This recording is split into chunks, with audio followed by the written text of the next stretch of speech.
नमस्कार आदरणीय दर्शकवृन्द, महारुद्र आयुर्वेद हस्पिटल प्राली ग्वारको ललितपुर सहको सहकार्यमा एपिनिज यात्राले सञ्चालन गर्दै आइरहेको यो स्वास्थ्यसँग सम्बन्धित विशेष संवादमा यहाँहरूलाई धेरै स्वागत छ।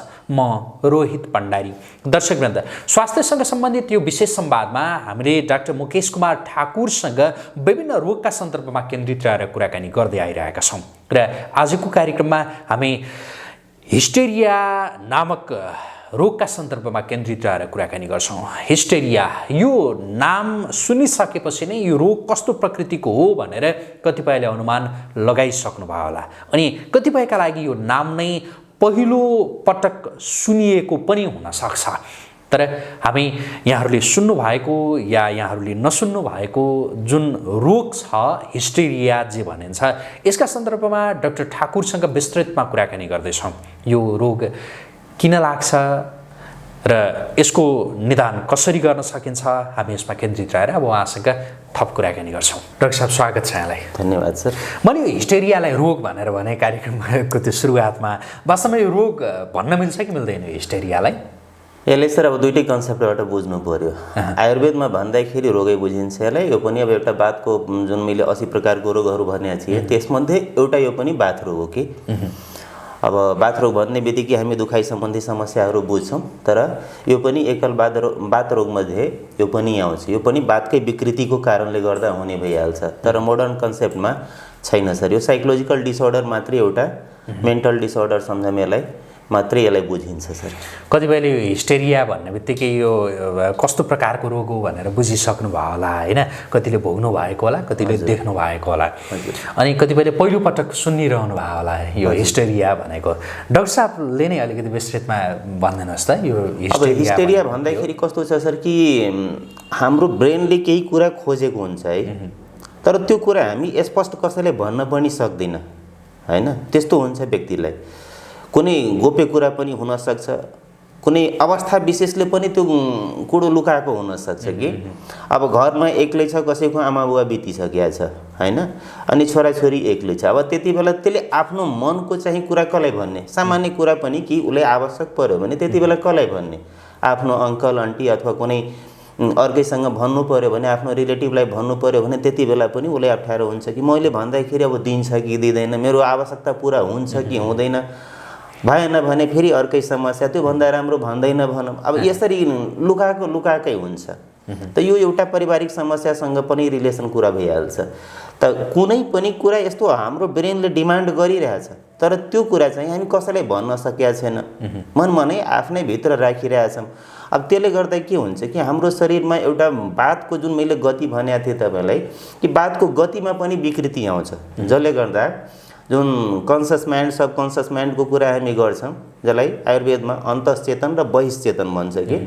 तब अन्तश्चेतन र बहिश्चेतन जुन हाम्रो चेतनाको जुन कुरा छ, त्यो दुइटैको मेल खाएन त्यहाँ कि। मेल भएन भने त्यति बेला मानसिक विकृतिहरू हुन्छ। दुइटैको मेल हुनु पर्यो, अन्तश्चेतन र जुन बहिश्चेतन। यो किन हुन्छ भनेर म डाक्टर साहबसँग एकछिनमा आउँछु, बोल्दा बोल्दै मैले विषयमा रोकेँ। अब जस्तो हिस्टेरिया जे यो जुन शब्द हामीले यति बेला प्रयोग गरिरहेछौँ नि, हजुर, यो हुँदाखेरि चाहिँ के हुन्छ? लक्षणहरू के देखिन्छ? यस्तोमा सर यसको लगभग 4-5 थरीको लक्षणहरू यसमा देखाएको छ, स्टेज बाई स्टेज देखाएको छ। त सुरुमा के हुन्छ कि मान्छेले कि एट्याक मलाई भइरहेछ भने जस्तो फिलिङ हुन्छ उसलाई, कि बिर्सिने कुराहरू हुने उसलाई। अब स्टार्टिङ फेजमा त टोटली बिर्सेको हुँदैन, तर अलिअलि सबकन्सियस माइन्डले उसले काम गरिराखेको हुँदैन। जुन अन्तश्चेतन बहिश्चेतनको कुरा मैले गरेँ, त त्यसमा पनि के हुन्छ कि चेतनाको अभाव हुँदै जान्छ उसलाई। अब बाटोमा हिँडिरहेछ, हेरेकै बाटो उसले बिर्सिहाल्छ होइन। आफ्नो बाहिर निस्किसक्यो, घर फर्किन बिर्सिहाल्छ, मेरो घर कहाँ हो। पछि उसलाई के हुन्छ कि बडीमा पनि क्र्याम्पिङ हुन्छ, मस्कुलर क्र्याम्पिङ हुन्छ। टोनिक क्लोनिक जुन हामी भनिरहन्छौँ कि मस्कुलर क्र्याम्पिङ हुने, त्यसपछि के हुन्छ फेरि त्यो शिथिल भइहाल्ने। भाइब्रेसन जुन एउटा पार्किन्सनको डिजिजमा पनि हामी हेर्छौँ कि हात खुट्टा हलिरहेका हुन्छ, यस्ता लक्षणहरू पनि उसमा देखिन्छ। त त्यो मस्कुलर क्र्याम्पिङको कारणले गर्दा पनि हुन्छ। बिस्तारै बिस्तारै जुन बात विकृतिको कारण मैले भने कि बात विकृति हुँदाखेरि के हुन्छ कि उसलाई भित्रबाट केही मलाई थुनिरहेछ जस्तो अनुभव हुन्छ। बिस्तारै बिस्तारै थुन्दा थुन्दै उसलाई लाग्छ कि मेरो घाँटी समातिसक्यो, अनि मान्छे फेन्ट हुन जान्छ।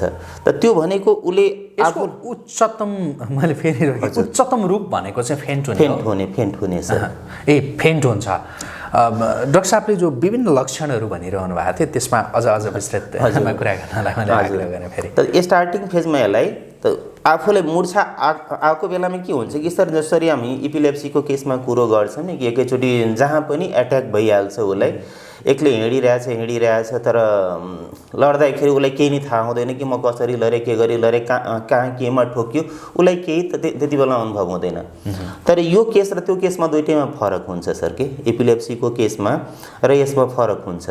यसमा के हुन्छ कि उसलाई थाहा भइराखेको हुन्छ कि मलाई अब यस्तो अवस्था हुन्छ, अब म कारण उसलाई त भित्रबाट श्वास थुनिरहेको जसलाई हामी डिस्निया भन्छौँ, त डिस्नियाको अवस्था उसलाई अनुभव भइराखेको हुन्छ कि अब मलाई हुन थालेछ। त्यही भएर त्यस्ता व्यक्ति फेरि सचेत भएर कुनै ठाउँमा बसिहाल्छ, चोटपटक लाग्न पाउँदैन। यो फेरि कस्तो कि लगभग मान्छे भएकै अवस्थामा यस्ता एट्याकहरू बेसी आउँछन्, एक्लैमा आउँदैन सर।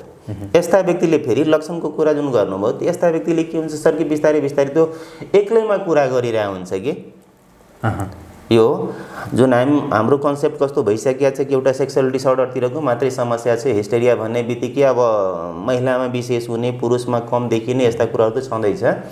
त यो सेक्सुअल डिसअर्डरसँग मात्रै होइन, विभिन्न कारणले गर्दा अनेक थरीका लक्षणहरू उसमा उत्पन्न हुन्छ। अब एक्लै बसिरहेछ, टपिक केही छैन तर मनमनै कुरा गरिरहेछ, यस्ता लक्षणहरू पनि उसमा देखिन सक्छन् सर। डाक्टर साहबले विभिन्न लक्षणहरूको कुरा गर्नुभयो। अब यो किन चाहिँ हुन्छ, यसका कारणहरू त पक्कै छन् होइन, यो सबैमा हुँदैन केहीमा हुन्छ।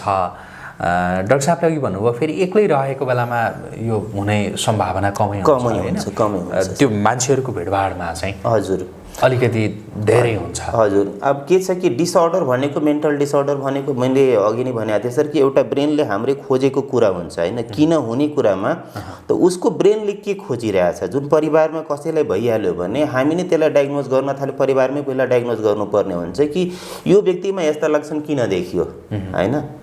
रोगीलाई आफै त थाहा हुन्छ तर त्यसले व्यक्त गर्न सकिराखेको हुँदैन मैले मागेको कुरा यो हो भनेर।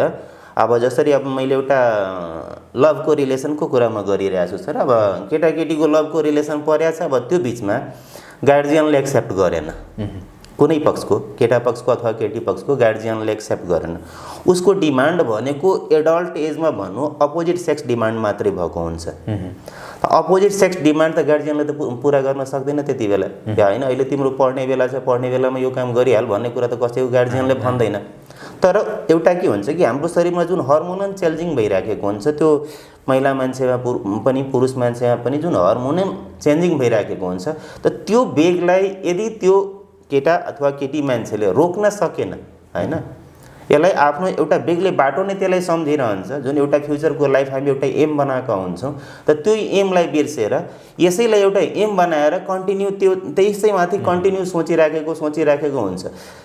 पढाइ लेखाइ सबै बिर्सिने, आफ्नो नीति क्रियाक्रमहरू बिर्सिने र एउटै कुरामाथि त्यो एट्र्याक्सन भएको हुन्छ कि त्यति बेला पनि यो हिस्टेरियाका लक्षणहरू देखिन्छ। फ्यामिली जुन एउटा डिसअर्डरमा भन्दाखेरि कसैलाई खुब प्रेरित गर्ने, अब भन्दाखेरि पीडा दिने हामी जुन हुन्छ नि, अब कुनै काम गर्ने व्यक्ति नै हामी राखेका छौँ घरमा होइन, त त्यति बेला पनि त्यो काम गर्ने व्यक्तिलाई सबैले उसलाई गाली नै गरे हुन्छ जति बेला, त्यति बेला त्यसमा पनि यस्ता लक्षणहरू देखिन्छ। त यो मात्रै होइन कि एउटा सेक्सुअल डिसअर्डरको हिसाबले मात्रै सोचेर कसैलाई हेल्न गर्ने कि अब होइन यसलाई हिस्टेरिया भइसकेको छ भने यस्तै सोच भएको मान्छे हो भनेर कसैले हेल्न पनि गर्नु भएन। यो सेक्सुअल डिसअर्डरका कारणले चाहिँ धेरै हुने सम्भावना हुन्छ, बेसी हुन्छ सर, बेसी हुन्छ यस्ता। अब कारण के छ कि अब खानपिनको अवस्था पनि हाम्रो बिग्रेकै अवस्था हो, जुन वात प्रकोपित हुने आहारहरू हाम्रो थुप्रै छ सर होइन। अब जसले गर्दा यस्ता समस्याहरू आउने हुन्छ, त त्यो हिसाबले भन्न सकिन्छ। तर टोटली यसैले हुन्छ भन्न मिल्दैन। यो चाहिँ जस्तो महिलाहरूमा ज्यादा या पुरुषहरूमा ज्यादा भन्ने हुन्छ, जस्तो त्यो लिङ्गका कारणले पनि फरक पर्छ या पर्दैन? पर्छ सर, पर्छ। यसमा के छ कि म्याक्सिमम हाम्रो एउटा सर अब नेपाल इन्डिया सबै भनेको यहाँ पुरुष प्रधान देश भइसकेको छ छैन सर। त यस्तो अवस्थामा के हुन्छ कि महिलामा बेसी पुरुषमा कम देखिएको हुन्छ, कारण प्रेसर दिने कुराहरू बेसी महिलामाथि भइसकेको छ सर होइन।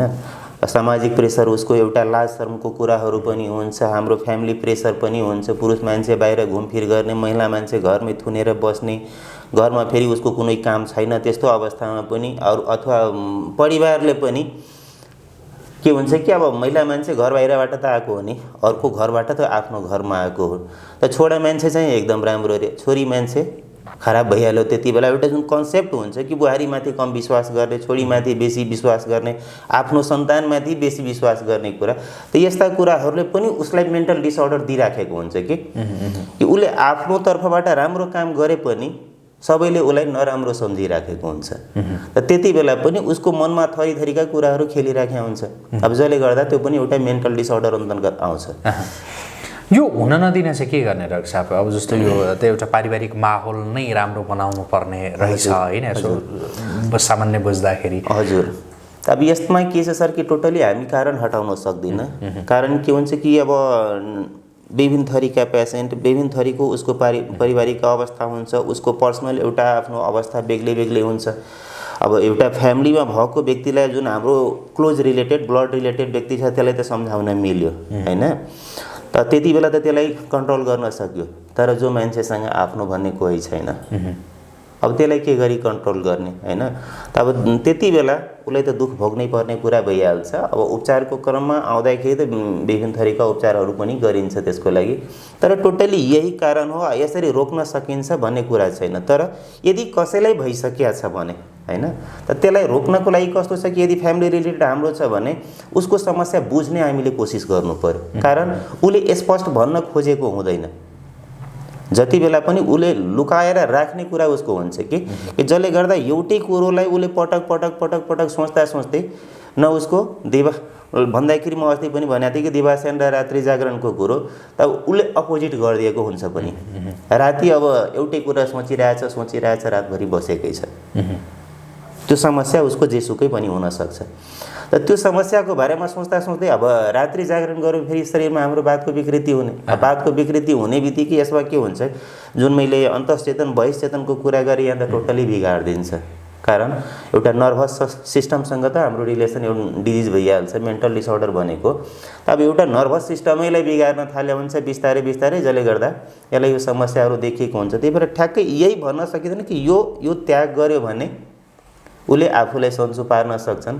अवस्था अलिकति गम्भीरै हुन्छ। अब जस्तो डाक्टर साहबसँग कुराकानी गर्दा प्राय जसो रोगहरू खानपानका कारणले उत्पन्न हुने त्यो देखिन्थ्यो होइन। अब जस्तो यहाँ चाहिँ अहिलेसम्मको कुराकानीमा यो खानपानको विषय आएको छैन डाक्टर साहब। अब जस्तो यो खानपानका कारणले पनि हुन्छ कि हुँदैन यो हिस्टेरिया? खानपिनका कारणले सर यसमा भन्न मिल्दैन। कारण यो खानपिन हुँदाखेरि के हुन्छ, डाइजेस्टिभ सिस्टमसँग हाम्रो म्याक्सिमम रिलेसन राखेको हुन्छ। तर यसमा मेन्टल डिसअर्डरसँग रिलेसन राखेको छ। कारण उसले सोच्ने प्रवृत्तिको हिसाबले यो रोग हुने हो। त्यही भएर खासै यही खानेकुराले यसलाई बिगाड्छ भन्ने कुरा छैन सर।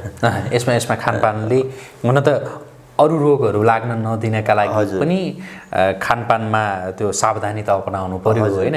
तर यसमा खानपान भन्दा पनि सोचाइको तरिका, शैली, सोचाइको तरिका उसको सही हुनु पर्यो। कारण के हुन्छ कि जेसुकै कुरा हुँदाखेरि के हुन्छ कि अब हामी तपाईँ जसमा पनि कुनै यस्तो अब कष्टै आइपरेको छ भने एक्लै लुकाएर राख्नु हुँदैन। सबभन्दा उसको सर अब निदान गर्ने कुरा भन्दाखेरि उपचार गर्ने क्रममा उसले आफैले आफूलाई अब कुनै कुरा एउटै समस्या छ भने उसले आफ्नो एउटा बाटो खोज्नु पर्यो कि मेरो कुरा कसले बुझ्न सक्छ।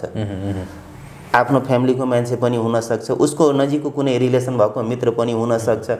र त्योसँग पहिला एकचोटि आफ्नो कुरा कम्प्लिट रूपमा खोल्न सक्यो भने लगभग उसको पीडा 50% त्यसै लस भइहाल्छ सर। कारण अब उसको मन भनेको अब जुन आत्माको कुरो मैले गरेको थिएँ, चेतनाको कुरो गरेको थिएँ, त्यसमा के हुन्छ उसको हलुको भइहाल्छ भित्रबाट। कारण आफ्नो समस्या कसै एकजनालाई त भन्न सक्यो, त्यो एकजनाले उसको फ्यामिलीको मान्छेलाई भन्न सक्छ। त्यो हिसाबले उसको समस्या अलिकति घुमेर पनि समाधान हुने अवस्था हुनसक्छ।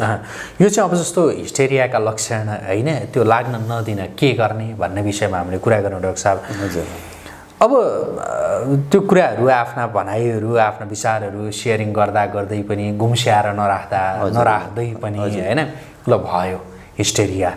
अघि डाक्टर साहबले भने जस्तो लक्षणहरू देखियो, त्यो मुर्छा पर्ने त्यो लेभलसम्म पनि मान्छे पुगिसक्यो। अब के गर्ने?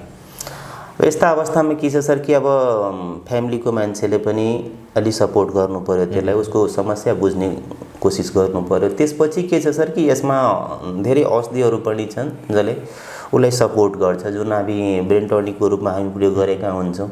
त त्यस्ता ब्रेन टनिकहरूको पनि उसलाई युज गर्न मिल्यो। मेन कुरो त्यसमा के सर कि हामी मेडिसिन भन्दा विशेष साइकोलोजिकल ट्रिटमेन्ट दिनुपर्ने हुन्छ। त्यही भएर यदि विशेष समस्या देखिया छ भने त्यति बेला नजिकको कुनै साइकोलोजिस्टसँग भेटेर उसलाई साइकोलोजिकल ट्रिटमेन्ट बेसी दिनु पर्यो। फ्यामिलीको मान्छेले पनि र डक्टरले पनि त्यसमा साइकोलोजिकल ट्रिटमेन्ट, मुख्य रूपमा उसको साइकोलोजिकल ट्रिटमेन्ट सर। कारण उसको मानसिक जुन उद्वेग हुन्छ त्यो उद्वेगलाई रोक्नु पर्यो अब, हैन? जुन एउटा गलत बाटो उसले समातेको हुन्छ र त्यो गलत बाटोलाई अब समातेर ठ्याक्कै उसलाई एउटा ट्र्याक देखाउनु पर्यो। त्यो डक्टरले पनि त्यही गर्ने कुरा हुन्छ। त्यहाँ फ्यामिली मेम्बरले पनि सम्झाउने कुरातिर बेसी जानु पर्यो। उसँग कुनै बेला पनि क्रोधमा कुरो गर्नु भएन। मायाले कुरो गर्न थाल्यो भने बिस्तारै बिस्तारै यस्ता कुराहरू सबसाइड हुँदै जान्छ, उसका लक्षणहरू पनि बिस्तारै हराउँदै जान्छ। समय त लिन्छ सर, तर ठिक हुन्छ। त्यो उद्वेगको जो कुरा गर्नुभयो, अब यो त्यो उद्वेग रोक्नका लागि भनेको त कुराकानी गर्ने, उसका समस्या बुझ्नु पर्यो, हैन? त्यो सुन्दै नै त्यसको निदानतिर त्यो ढङ्गले जान सकिन्छ। अब जस्तो आयुर्वेदिक पद्धतिबाट चाहिँ त्यसको निदान सम्भव छ कि छैन? छ सर, आयुर्वेदमा पनि हामी त्यही गरे हुन्छ सर। अब त्यस्ता व्यक्तिहरू आउँदाखेरि के हुन्छ कि मेडिसिन जुन उसको लागि छ, हैन, जुन वात वृद्धि भएको छ त्यो वात वृद्धिलाई रोक्नको लागि पनि आयुर्वेदमा थुप्रै मेडिसिनहरू छ र त्यो औषधि त्यसपछि ब्रेन टनिकहरू दिने। उसलाई फेरि के हुन्छ कि कन्टिन्यू जुन सोच्ने एउटा प्रक्रिया छ, त त्यसले गर्दा उसलाई निद्रा पनि आएको हुँदैन। र त्यस्तो बेलामा निद्रा आउने औषधिहरू पनि उसलाई दिनुपर्ने हुन्छ ठ्याक्कै। अब त्यो रातिमा सुत्नु पर्यो 6 देखि 8 घण्टा, जुन एउटा नर्मल व्यक्तिले सुत्नु पर्यो, त्यो कुराहरू टोटल उसलाई सम्झाउने। तर ब्रेन टनिकहरू पनि बिस्तारै दिँदै जाने, बात जुन सामक ड्रगहरू छ त्यो पनि प्रयोग गर्दै गर्ने, बिस्तारै बिस्तारै त्यो नर्मल हुन्छ। त्यसपछि सँगसँगै मेडिसिन सँगसँगै मुख्य उपचार भनेको साइकोलोजिकल ट्रिटमेन्ट सर। त उसको समस्या पहिला बुझ्नु पर्यो, समस्याको अब निदान के हुन्छ त्यो हिसाबले बिस्तारै बिस्तारै उसलाई सम्झाउँदै, तर समय लिन्छ सर, बिस्तारै बिस्तारै निको हुन्छ सर। अनि अर्को के हुन्छ कि उसको आयुर्वेदतिरको ट्रिटमेन्टमा हामी एउटा नस्य कर्म शिरोधारा जुन हामी भन्छौँ यस्ता गर्नुपर्ने हुन्छ। त्यस्ता अवस्था भनेपछि उसलाई निदाउने त्यो माहौल सृजना गरिदिनु पर्यो। हजुर, तनाव ज्यादा दिनु भएन, हजुर, उसका समस्याहरू राम्रोसँग बुझिदिनु पर्यो। अब जस्तो डाक्टर साहब, यो जुन हिस्टेरिया जेका बारेमा हामी चर्चा गरिरहेछौँ, यो र त्यो डिप्रेसन उस्तै हो कि यो अलग अलग हो? यो अलिकति भन्दैन जस्तो कता कता अलिकति हजुर त कन्फ्युजन जस्तो कि उत्पन्न हुने कुराकानी सुन्दै जान्छ। डिप्रेसन एउटा छारे रोग पनि अघि जुन मैले कुरा गरेका थिएँ कि इपिलेप्सीका जुन कुराहरू जसलाई हामी कमन भाषामा मिर्गी भनिदिन्छौँ, हैन, जसमा एट्याक हुन्छ। तर डिप्रेसनमा के हुन्छ कि डिप्रेसनमा त फेन्ट आउँदैन मान्छेलाई, हैन? डिप्रेसनमा के हुन्छ, ऊ एक्लै बस्न खोज्या हुन्छ। डिप्रेसनको केसमा एक्लै बसेर कुनै कुनामा बस्या छ, मनमनै कुरो राखेको, त्यसले पनि हुन्छ। उसको अनुहारमा कुनै बेला फेरि जुन एउटा खुसीको जुन अनुहार देखिन्छ नि, त हँसिलो अनुहार कुनै बेला उसको देखिँदैन। डिप्रेसनको केसमा त्यस्ता हुन्छन्। सधैँ एक्लै बस्न मन पराउने, तर यसमा त्यस्तो हुँदैन सर कि एक्लै बस्न मन पराउँदैन। यसले पनि त खुसी खोज्या हुन्छ, सबैजनाको बिचमा बस्न खोज्या हुन्छ, खालि यसले स्पष्ट कुरो राख्न सकेको हुँदैन, त्यति मात्रै हो यसले। जस्तो यो र छारे रोग जो भनिन्छ नि, त्यो चाहिँ लगभग यसो हेर्दा लक्षण बाहिरी रूपमा भने त्यो मुर्छा पर्ने सन्दर्भमा है अरू लक्षणको कुरा गरिने, त्यो चाहिँ मिल्दोजुल्दो नै हुने रहेछ। मिल्दोजुल्दो हुन्छ, तर अलिक फरक भनेको मैले अघि नै भनेको थिएँ सर कि त्यो छारे रोगमा के हुन्छ कि एक्लै जति बेला पनि एट्याक हुन सक्छ। तर यसको एट्याक भनेको लगभग मान्छेहरूको बिचमै हुन्छ। अब कसैलाई के हुन्छ कि साउन्डको कारणले गर्दा पनि यो फ्यान्टिङ एट्याक हुन्छ।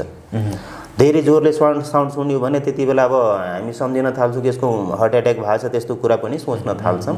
त त्यस्तो भएको हुँदैन। यो हिस्टेरियाको केसमा पनि त्यस्तो हुन्छ कि ठुलो साउन्डमा पनि त्यो बस्न सक्दैन कि भनेको जस्तो छारे रोग र यसमा छुट्याउँदाखेरि जो मुर्छा पर्ने सवालमा चाहिँ हजुर हिस्टेरिया छ भनेदेखि चाहिँ त्यो जस्तो केही मान्छेहरू भएको ठाउँमा मुर्छा पर्छ, हजुर, होइन? छारे रोग छ भनेदेखि चाहिँ मान्छे भएको ठाउँमा मात्रै होइन, एक्लै हुँदाखेरि पनि मुर्छा पर्न सक्छ। छारे रोगमा अर्को लक्षणहरू पनि देखिन्छ सर। के हुन्छ कि फ्यान्टिङ एट्याक हुँदाखेरि उसको मुखबाट र्याल आउन थाल्ने, होइन, उसको लगभग लडेको अवस्थामा पनि कम्पन उसको विशेष हुन्छ सर कि मुखबाट पुरै र्याले आएको हुन्छ, नाकबाट पनि सिङ्गान आइहाल्छ। त्यस्ता लक्षणहरू देखिन्छ। जहाँ पनि त्यो ठोकिहाल्छ, उसको मानसिक स्थिति भनेको खत्तम।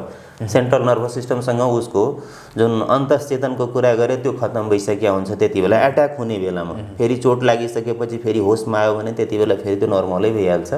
तर एट्याक भएको बेलामा यसको भन्दा धेरै उसको फरक हुन्छ। यसमा उसलाई चेतना हुन्छ हैन, यसले आफूलाई सम्हाल्न सक्छ, त्यसले आफूलाई सम्हाल्न सक्दैन। हामीले धेरै कुराकानी त गरिसक्यौँ डाक्टर साहब। जस्तो यो हिस्टेरिया चाहिँ कुनै विशेष उमेर समूहमा बढी हुने भन्ने हुन्छ कि हुँदैन डाक्टर साहब? हुन्छ सर, एडल्ट एजमा सर अलिक बेसी हुने। त्यसमा पनि जुन यसमा के छ कि हिस्टेरियाको केसमा म्याक्सिमम केस देखिने फिमेलमा हुन्छ। अब जुन अघि नै मैले विभिन्न कारणहरू भने त्यसमा पनि कस्तो छ कि जुन उसको साइक्लिक अर्डर एउटा मिन्सको साइकल जबसम्म चलिरहन्छ भन्दाखेरि 12 देखिको एज लिएर उसको 50 सम्मको एजमा यो लक्षण यो रोग चाहिँ हुन सक्छन् सर। त्यसपछिको अवस्थामा खासै हुँदैन। अब जस्तो जति पनि दर्शकहरू हुनुहुन्छ होइन, उहाँहरूले देख्नुभयो होला कतिपय जो हिस्टेरिया भएकाहरूलाई या कतिपय भोग्नु पनि भइरह होला, उहाँहरूलाई चाहिँ डाक्टर साहबको सल्लाह के छ डाक्टर साहब? अब के हुन्छ कि सबभन्दा दर्शकहरूलाई सल्लाह दिनुपर्ने कुरा यसमा के हुन्छ कि हामीसँग जे समस्या छ त्यो समस्यालाई एक्लै कहिले पनि राख्नु हुँदैन। कारण हरेक समस्या हामी एक्लै समाधान गर्न पनि सक्दैन। केही समाधान हुन पनि सक्छ, केही नहुन पनि सक्छ। यदि हुने खालको समस्या छ भने कम्तीमा आफ्नो रिलेसनमा जो पनि नजिकको रिलेसन हामीलाई लाग्छ कि मेरो कुरा यही व्यक्तिले बुझ्न सक्छन् भने त्यस्ता व्यक्तिहरूसँग हामीले कोरिलेट गरेर आफ्नो समस्यालाई सेयर गर्नु पर्यो। न कि एक्लै खेलाएर बसिराख्यो भने पछि हाम्रो मानसिक स्थितिमा बिगाएर आउँछ, यस्ता समस्याहरू देखिन थाल्छन्। त्यही भएर लगभग क्लियर व्यक्ति हुनु राम्रो सर यसको लागि। हुन्छ डाक्टर साहब, यो विषयमा हामी विस्तृतमा अर्को कुनै अङ्कमा दर्शकहरूको त्यो प्रतिक्रियालाई पनि लिएर हामी कुराकानी गरौँला। आजका लागि चाहिँ कुराकानी यति गरौँ। हिस्टेरियाका सन्दर्भमा मैले त्यो सोध्न छुटाएका डाक्टर साहबले पनि यो भनौँ भन्दै पनि त्यो मैले बिचबिचमा रोकेँ। यो चाहिँ भन्न पाए हुन्थ्यो भन्ने खालको त्यस्तो केही छ डाक्टर? हुन्छ सर, हुन्छ। अब त्यस्तो अवस्था त खासै केही हुँदैन सर। अब क्वेसन जति जेनेरेट हुँदै जान्छ त्यो हिसाबले जवाब दिने कुरा पनि भइहाल्छ। तर मुख्य रूपमा यही कुराहरू हो कि हामीले अब जुन मानसिक उद्वेगको कुरा जुन मैले गरेँ, यस्ता अवस्थामा के हुन्छ कि उद्वेगलाई एक्लै राख्नु भएन। जुन समस्या छ समस्यालाई सेयर गर्नु सबभन्दा राम्रो कुरो हुन्छ। अब अवस्था विशेषले कोही एक्लै छ भने अब एक्लैले पनि कहीँ न कहीँ उसको मित्र हुन्छ के सर। र त्यो मित्रहरूसँग पनि सेयर गरेर आफ्नो समस्या समाधानतिर जानु पर्यो कि जुन एउटा एडल्ट एजको कुराहरू पनि मैले गरेँ कि एडल्ट एजमा त सबैले हुने यो समस्या हो सर। महिला पुरुष दुईटैमा हुने समस्या हुन्छ। एउटा सेक्सुअल डिजायरमेन्टको कुरा हुन्छ सबैलाई, त्यो हर्मोनल चेन्जिङको कारणले गर्दा। त त्यति बेला पनि हामीले आफ्नो एउटा टार्गेट लिनुपर्छ कि मैले यो पढ्दाखेरि ज्ञान लुकाएर पनि यो समस्या कुरो भइहाल्छ। त्यही भएर ज्ञान त हामीसँग छ कि यस्ता यस्ता कुरोहरू गर्नुपर्छ भनेर त्यसको पनि एउटा अवस्था छ हैन। हामी बिहे गरिसकेपछि हाम्रो शारीरिक सम्पर्क हुन्छ नि, त त्योभन्दा पहिला यसलाई त सन्तुष्टि आफूले आफैमा गर्नु पर्यो कि हैन यो समस्या त पछि आउँछ नि। हरेक जनाको लाइफमा यो समस्या हुने नै हो हैन, हरेकको जीवनमा यो घटना घट्ने नै हो हैन। त्यही भएर यो कुराप्रति हामी किन बेसी सोच्ने हैन। हाम्रो एउटा टार्गेट बेग्लै हुनुपर्छ कि एउटा अब हामी शिक्षाको क्षेत्रमा कति अगाडिसम्म जान सकिन्छ, अथवा कुनै कामै गरिरहेछौँ भने त्यो क्षेत्रमा हामी कति अगाडि जान सकिन्छ, टेक्निकल क्षेत्रमा कति अगाडि जान सकिन्छ। यस्ता कुराहरू विभिन्न थरीका कुराहरूमा आफ्नो ब्रेनलाई यदि त्यसले व्यस्त गरिरहेछन् भने त्यो पोजिटिभ पक्ष हुन्छ उसको लागि। तर यो नेगेटिभ पक्षहरूलाई म्याक्सिमम उसले थिङ्किङ गर्न थाल्यो भने समस्या आउन सक्छन्। त्यही भएर यस्ता कुराहरू सोच्नु भएन। एउटा टार्गेट आफ्नो जीवनको टार्गेट एउटा बेग्लै हुन्छ हैन। यस्ता फ्यामिली रिलेसनमा जुन हाम्रो थरीका समस्याहरू चलिरहेछन् त्यो समस्याहरूलाई पनि समाधान गर्ने अब एउटै ती पीडितै व्यक्तिले मात्र त गर्ने कुरा होइन, फ्यामिली मेम्बरले पनि बुझ्ने कुरा त्यहाँ हुन्छ। त सबैले सम्झेर यस्ता कुराहरूलाई हरेक व्यक्तिको समस्या के हुन सक्छन् यस्ता कुरा एउटा गार्जियनसिपको कुरा भइहाल्छ। फेरि यो गार्जियनसिपमा बस्ने व्यक्तिले हरेकको समस्या अलिकति बुझ्नुपर्ने हुन्छ। गार्जियनको समस्या त आफ्नो ठाउँमा हुन्छ नि सर, त थरीका समस्या हो। तर एउटा बच्चाको पनि समस्या हुन सक्छ, एउटा ठुलो मान्छेको पनि समस्या हुन सक्छ। बच्चामा पनि एउटा साइकोलोजिकल डिसअर्डरहरू देखिन्छ हैन। बच्चा पनि झर्केर कुरा गर्न थाल्ने हैन। त त्यो झर्केको कारण के होला त? उसको पनि केही न केही डिमान्ड होला, उसले हामी सम्झाउन सकेका छैन, उसलाई माया प्रेम दिन सकेका छैन। अन्तिममा भन्दा पनि फेरि सोधिहाल्न मन लाग्यो डाक्टर साहबसँग, यो विशेष गरी यौनका विषयमा ज्यादा सोचिरहनेहरूमा चाहिँ यो हिस्टेरिया बढी हुन्छ हो? बढी हुन्छ सर, हुन्छ भने यसको एउटा मूल कारण मध्येको एउटा कारण त्यो यौनका विषयमा ज्यादा सोचिरहनु। हजुर, कारण के छ सर कि अब हरेकको लाइफमा यो एउटा घटना हुने नै हुन्छ। कारण हर्मोनल चेन्जिङ भनेको हरेक व्यक्तिमा हुने हो हैन, त्यो महिला होस् पुरुष होस्। सेक्सुअल डिजायरमेन्ट भनेको सबैको इच्छा हुन्छ हैन, त्यो केटा मान्छे होस् केटी मान्छे होस् सबैको इच्छा हुन्छ। तर त्यो इच्छालाई भनेको एउटा आफ्नो एउटा बाटो बनाउनु भएन जसले पनि हैन, यो मैले गरेरै छोड्नुपर्छ भन्ने कुराहरू हैन। यस्ता कुराहरूमाथि विशेष ध्यान दिनु भएन। यो हरेकको जीवनमा आउने नै हो, एक दिन न एक दिन आउने नै हो। त्यही भएर यसको बाटो पर्खिनु राम्रो, यसैको लागि बाटो बनाउनु राम्रो होइन सर। हुन्छ डाक्टर साहब, आजको लागि कुराकानी यति गरौँ। जुन समय दिनुभयो यसका लागि यहाँलाई धेरै धन्यवाद सर। हस्, आदरणीय दर्शकवृन्द, हामी कुराकानी गर्दै थियौँ डाक्टर मुकेश कुमार ठाकुरसँग। महारुद्र आयुर्वेद हस्पिटल प्राली ग्वारको ललितपुर, यो BNB हस्पिटलकै अपोजिटमा रहेको छ। हामीले त्यो हस्पिटलसँगको सहकार्यमा यो स्वास्थ्यसँग सम्बन्धित विशेष संवादलाई केही समय यता सञ्चालन गर्दै आइरहेका छौँ र हामीले विभिन्न रोगका सन्दर्भमा केन्द्रित रहेर डाक्टर ठाकुरसँग जो कुराकानी गरिरहेका छौँ, यसमा यहाँहरूका विभिन्न प्रकारका प्रतिक्रियाहरू हुन सक्छन्। यहाँको मनमा यो जिज्ञासा चाहिँ राखिदिए हुन्थ्यो नि, या डाक्टर साहबले यो विषयमा चाहिँ अझ बढी केन्द्रित रहेर बोलिदिए हुन्थ्यो नि भनेर पनि मनमा लागिरहेका हुन सक्छन्। यदि त्यस्तो छ भनेदेखि हामीलाई कमेन्ट बक्समा कमेन्ट गर्नका लागि पनि विशेष आग्रह छ। यहाँहरूका ती प्रतिक्रियाहरूलाई हेरेर हामी आगामी अङ्कहरूमा थप परिमार्जित हुँदै जानेछौँ। यो प्रतिबद्धताका साथ हामी यहाँहरूलाई आग्रह गर्छौँ कि यहाँहरूसँग कुनै सल्लाह सुझाव या कुनै जिज्ञासाहरू विभिन्न रोगका सन्दर्भमा केही छन् भनेदेखि यति बेला स्क्रिनमा हामीले जुन नम्बर दिइरहेका छौँ यसमा सम्पर्क गरेर पनि थप जानकारी यहाँहरूले प्राप्त गर्न सक्नुहुनेछ। यति भन्दै हामी आजका लागि स्वास्थ्यसँग सम्बन्धित यो विशेष संवाद यहीँ सक्छौँ। एपी न्युज यात्रा सँगै रहनुहोला। नमस्कार।